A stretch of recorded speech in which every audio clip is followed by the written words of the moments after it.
Buonasera a tutti. Dicendo che vengono dal partito di Berlinguer, arrostendo la salamella alle feste dell'unità, sono ipocriti, è l'ipocrisia che ci ha distrutto. The story of Rome's ruin, wrote the historian Edward Gibbon, is simple and obvious.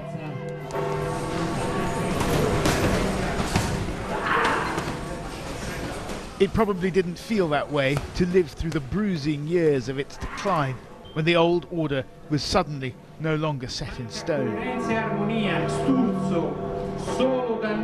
Today, Europe is entering another period of uncertainty, and Italy could be the next pillar to fall. On the outskirts of Florence, they're building an underground high-speed railway line. The new station, designed by British architect Norman Foster, was supposed to open this month. But there's a problem. Many problems, in fact. A un certo punto le opere diventano economicamente insostenibili. E questo è il problema. So the cost is mounting up and up because of the delays, and so it's unsustainable and it's not working. Okay. These people are campaigning against the new line. They're part of the Five Star Movement, a new populist party sweeping Italian politics. So they're starting work on a building site for a station that might well not be built, for a tunnel that also probably won't be built. Esatto. Exactly, right. Okay. Exactly. Costs so far €250 million. Florence's tunnel to nowhere is a metaphor for Italy's sclerotic, paralysed, wasteful politics. The referendum on the constitution is supposed to change all of that, to drag Italian politics into the 21st century. At an upmarket shopping centre in Florence, we went to an event for the Yes campaign. There weren't many undecideds among the Prosecco and the nibbles, and many here are worried that a once-in-a-generation opportunity for constitutional reform is being swept away on a wave of anti-establishment feeling. People choose Barabbas. Do you know? Barabbas, right. Barabbas. It's from the biblical story of, yes. Of Pontius Pilate and Christ on the cross. Between Jesus and Barabbas, people choose Barabbas. So you think the people always make the wrong choice? Yes.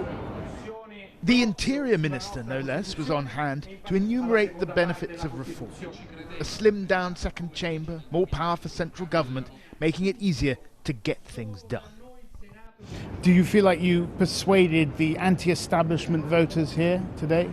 Io credo che chi vuole veramente cambiare, quindi anche il voto anti-establishment, può trovare in questa riforma la occasione per cambiare anche per coloro che non sono sostenitori dei partiti della maggioranza e del governo. While the government deploys wine and cheese in its quest for a yes vote, Dal partito di Berlinguer, arrostendo la salamella alle feste dell'unità, sono ipocriti, è l'ipocrisia che ci ha distrutto. the no campaign is using more traditional methods. What they're talking about on stage is not so much the finer points of the Constitution, but things much more fundamental. They're talking about jobs and they're talking about the banks. The Five Star Movement has recast the vote on Sunday as a broader referendum on the government and on the European status quo. We are fighting against a system, a very strong system. They control, the Democratic Party control almost all the network of television, almost all the newspaper. We are here in the squares, down the street, fighting for the democracy. This message of insurgency resonates with people whose incomes haven't gone up in 20 years in a country where over a third of young people are unemployed. In Italy we need some changing, but not this kind of changing that the government decide to do. Right. Because we need not to change our legislation. No. What do you want to change? We want to change everything. Because, Everything? Yeah, because everything in Italy doesn't work. Five Stars celebrated the election of Donald Trump as a giant two fingers up to the establishment. They want to hold a different referendum And here's where things start to sound very familiar.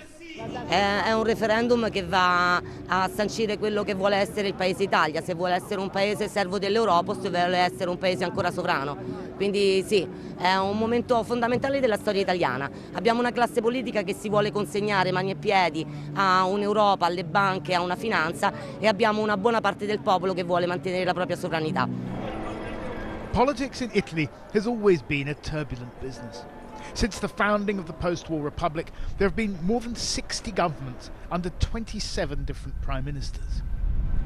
I think that what we have seen is a situation in which the system was blocked for a very long time, for decades. And then after the crisis, the financial crisis, there has been a collapse of the economy. And the sense has been that the political class did not really respond to the necessities of the people. So I think that this has generated the arrival of the five-star movement, which is really has channeled all the sense of protest coming both from the right and from the left. In Italy, as elsewhere, issues that are specific and local are now coalescing into a sense of a wider pan-European malaise. They signed the Treaty of Rome in this building here, the founding document of what would become the European Union. And here's how it could all begin to unravel. Let's say Italy votes no in the referendum. The Prime Minister, as he's promised, would resign, and if they can't agree on a caretaker government, they'll hold early elections. Let's say in those early elections, the five-star movement gets the largest share of the vote, and they have pledged to hold another referendum, this time on membership of the euro. In Florence, the local boxing club has signed up to the Yes campaign. It's a place of abundant metaphors for a continent facing multiple rounds of populist knockabout. The club's president, himself a former fighter, is telling anyone who'll listen that when it comes to Europe, Italy must not throw in the towel. Si parla proprio del futuro dell'Italia anche come credibilità, perché se oggi noi falliamo questo referendum e vince il no, per l'Europa sarà la dimostrazione che in Italia non si può cambiare. And lots of people are looking at Europe and thinking it's part of globalization and that's a bad thing. Sì, c'è una parte di ragione a pensare questo, perché la globalizzazione ha degli aspetti positivi ma ne ha tanti anche di negativi. Però la globalizzazione non si ferma né con il sì né con il no, la globalizzazione non la ferma nessuno, bisogna solo gestirla la globalizzazione se questo è possibile. But here's the irony. Just as Europe's political mainstream has recognized the need for change, many have lost faith in their ability to deliver it.